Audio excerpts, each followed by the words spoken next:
Журналистов власти ознакомят с ходом строительства объектов и реализации национальных проектов. Подробности пресс-тура смотрите сегодня в программе «Итоги дня» в 20:00 в материале нашего корреспондента Дмитрия Тымырова на нашем телеканале. А этот выпуск новостей подошел к концу. Спасибо за внимание и до свидания.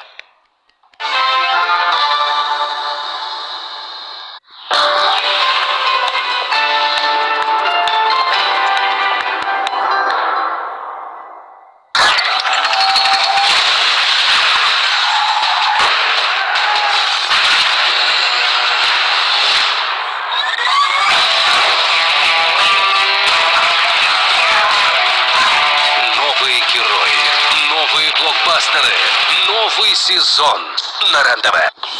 Его не было в телеэфире 1,5 года, но он вернется.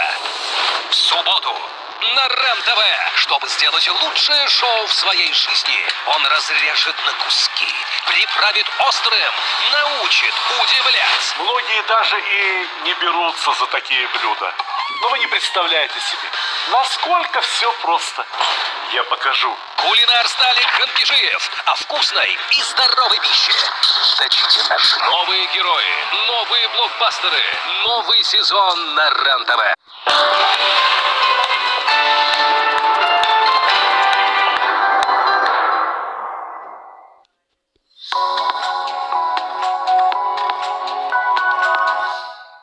Здравствуйте! В эфире актуальное интервью и я, Ирина Кичигина.